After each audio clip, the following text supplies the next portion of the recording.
ನಮಸ್ಕಾರ ಪ್ರೀತಿಯ ವೀಕ್ಷಕರೇ, ನೀವು ನೋಡ್ತಾ ಇದ್ದೀರಾ government jobs news Shashikala YouTube channel. ಇವತ್ತಿನ ಉದ್ಯೋಗದ ಮಾಹಿತಿ ಈ ರೀತಿಯಾಗಿದೆ. ಯಾವುದೇ ಡಿಗ್ರಿ ಮುಗಿಸಿ ಕೆಲಸ ಹುಡುಕ್ತಿದ್ದೀರಾ? ಹಾಗಿದ್ರೆ ನಿಮಗೊಂದು ಸೂಪರ್ ನ್ಯೂಸ್. IBPS ಬ್ಯಾಂಕಿಂಗ್ ಕ್ಷೇತ್ರದಲ್ಲಿ ಬೃಹತ್ ನೇಮಕಾತಿ ನಡೀತಿದೆ. ದೇಶಾದ್ಯಂತ ಒಟ್ಟು 11,403 ಕ್ಲರ್ಕ್ ಹುದ್ದೆಗಳಿಗೆ ಆಸಕ್ತಿ ಮತ್ತು ಅರ್ಹತೆ ಪಡೆದ ಅಭ್ಯರ್ಥಿಗಳಿಂದ ಅರ್ಜಿ ಆಹ್ವಾನಿಸಲಾಗಿದೆ. ಕರ್ನಾಟಕದಲ್ಲೇ ಕೆಲಸ ಮಾಡುವ ಸುವರ್ಣ ಅವಕಾಶ ಈಗ ನಿಮಗಿದೆ. ಅರ್ಜಿ ಸಲ್ಲಿಸಲು ಆಗಸ್ಟ್ 2026 ಕೊನೆಯ ದಿನಾಂಕವಾಗಿದೆ. ಈ ಅವಕಾಶವನ್ನು ಮಾತ್ರ ಯಾರೂ ಸಹ ಮಿಸ್ ಮಾಡ್ಕೋಬೇಡಿ. IBPS ಹುದ್ದೆಗಳಿಗೆ ಸಂಬಂಧಿಸಿದ ಪೂರ್ತಿ ವಿವರ ಇಲ್ಲಿದೆ ನೋಡಿ. ಇದೇ ರೀತಿಯ ಉದ್ಯೋಗದ ಮಾಹಿತಿಯನ್ನು ಪಡೆಯಲು ನಿಮ್ಮ ವಿಡಿಯೋ ಕೆಳಗೆ ಕಾಣುವ ಸಬ್ಸ್ಕ್ರೈಬ್ ಬಟನ್ ಮೇಲೆ ಕ್ಲಿಕ್ ಮಾಡಿ. ಹಾಗೆ ಅದರ ಪಕ್ಕದಲ್ಲಿ ಬರುವ ಬೆಲ್ ಐಕಾನ್ ಮೇಲೆ ಪ್ರೆಸ್ ಮಾಡಿ. ಇಲಾಖೆ ಹೆಸರು ಬ್ಯಾಂಕಿಂಗ್ ಸಿಬ್ಬಂದಿ ಆಯ್ಕೆ ಸಂಸ್ಥೆ. ಹುದ್ದೆಗಳ ಹೆಸರು ಕ್ಲರ್ಕ್ ಹುದ್ದೆಗಳು. ಒಟ್ಟು ಹುದ್ದೆಗಳ ಸಂಖ್ಯೆ ಇಲಾಖೆಯಲ್ಲಿ 11,403 ಹುದ್ದೆಗಳು ಖಾಲಿ ಇವೆ. ಶೈಕ್ಷಣಿಕ ವಿದ್ಯಾರ್ಹತೆ. ಹುದ್ದೆಗಳಿಗೆ ಅರ್ಜಿ ಸಲ್ಲಿಸಲು ಬಯಸುವ ಅಭ್ಯರ್ಥಿಗಳು ಮಾನ್ಯತೆ ಪಡೆದ ಸಂಸ್ಥೆ ಅಥವಾ ವಿಶ್ವವಿದ್ಯಾಲಯದಿಂದ ಇಲಾಖೆಯ ನಿಯಮಗಳ ಅನುಸಾರ ಯಾವುದೇ ಪದವಿ ಶೈಕ್ಷಣಿಕ ಅರ್ಹತೆ ಪಡೆದವರು ಅರ್ಜಿ ಸಲ್ಲಿಸಬಹುದು.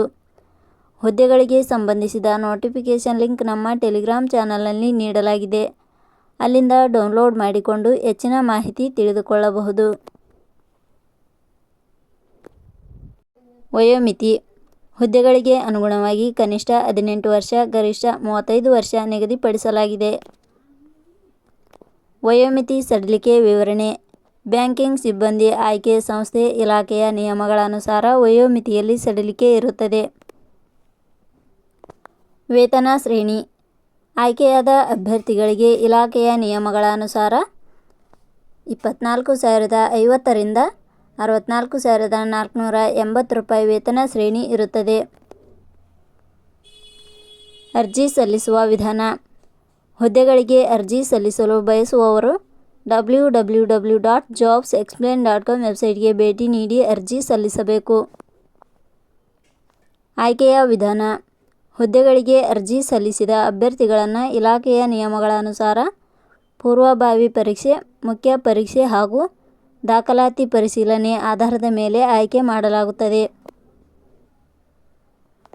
ಅರ್ಜಿ ಶುಲ್ಕ. ಸಾಮಾನ್ಯ ವರ್ಗದ ಅಭ್ಯರ್ಥಿಗಳಿಗೆ ಹಾಗೂ 2A, 2B, 3A, 3B ವರ್ಗದವರಿಗೆ 850 ರೂಪಾಯಿ, SC/ST ಅಭ್ಯರ್ಥಿಗಳಿಗೆ ಹಾಗೂ ಅಂಗವಿಕಲ ಅಭ್ಯರ್ಥಿಗಳಿಗೆ 175 ರೂಪಾಯಿ. ಉದ್ಯೋಗದ ಸ್ಥಳ ಕರ್ನಾಟಕ. ಪ್ರಮುಖ ದಿನಾಂಕಗಳು. ಅರ್ಜಿ ಸಲ್ಲಿಕೆ ಆರಂಭದ ದಿನಾಂಕ 1/8/2026.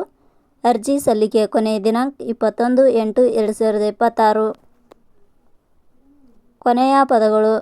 ನಾವು ನೀಡಿರುವ ಈ ಉದ್ಯೋಗದ ಮಾಹಿತಿ ಇಷ್ಟವಾಗಿದ್ದರೆ ಮಾಹಿತಿಯನ್ನು ಎಲ್ಲರಿಗೂ ಶೇರ್ ಮಾಡಿ. ಧನ್ಯವಾದಗಳು.